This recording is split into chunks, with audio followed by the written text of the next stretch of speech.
Greetings pimps, today we will be talking about the easiest ways to identify dopamine addicts on YouTube. Now such a person craves constant stimulation from likes, comments, subs and ad revenue or sponsors, and even if it's negative.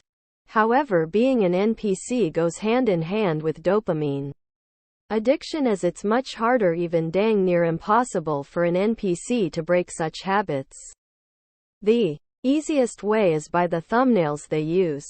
We've all seen the mouth agape, rage, and shock face thumbnails in our recommended. Me personally, I am much less likely to click on such videos unless such a face is being used ironically or to troll. This is a case of dopamine addicts trying to attract other dopamine addicts to their videos and community, as they know it'll be one huge pile of druggies. This is the easiest way to identify whether a channel is legit and cares about content, or is simply here to get clicks and dopamine, no matter how good their intentions may seem. As stated in a recent video, people use exposing scams as a cover for their dopamine addiction, yet expose themselves by having ads on the video, as well as a video filled with appeals to emotion and authority to extend it. I don't need to show or list specific examples for this one, as you see it constantly on YouTube. In fact, one can even consider showing any sort of reaction face whatsoever in the thumbnail is indicative of a dopamine addict. Now on to how to identify them through video, or even in real life. We've all seen people with that dead, soulless, lifeless fluoride stare. If you have ever seen clips of someone like the pedophile DSP play games even for a few seconds, you'll notice this NPC stare.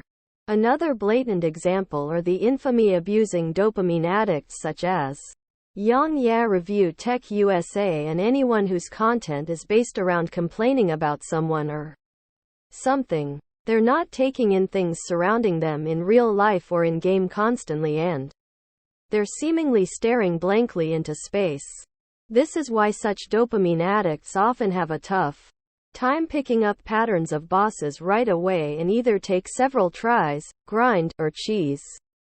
This goes hand in hand with real-life problem solving. DSP is such a perfect example of the detriment of dopamine addiction, as even in real life it's ruined him monetarily. Most dopamine addicts are not this extreme, but that's a worst-case scenario. Most these addicts are constrained in online addiction only. They're concentrated so hard on their dopamine they don't comprehend basic things any human should notice. The easiest kind to identify are those with the degenerate lifestyles and physiognomy, such as Asmongold. One look at them and bingo, you know it's a dopamine addict.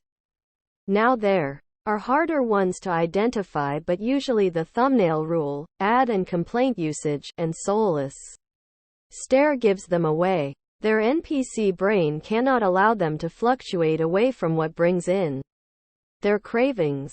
The most difficult one to identify is by video type and overall content.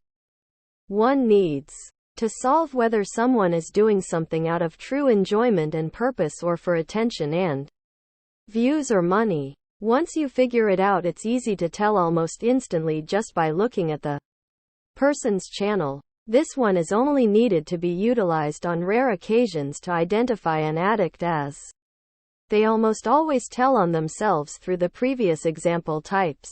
Is the content made out of genuine interest and entertainment, or is it made to scavenge as many views as possible? An easy way to tell the difference is to compare the dopamine addict content of channels like Vsauce to genuine content such as that of Benji Thomas, a channel I have praised in the past.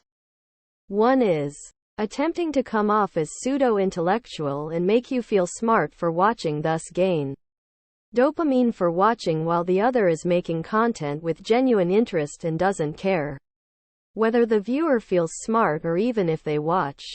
There is no complaining about bad things present in these instances, as that would have given them away and this analysis wouldn't be necessary. That's all the methods one needs, as these can be combined to identify any dopamine addict on the internet, and even some in real life.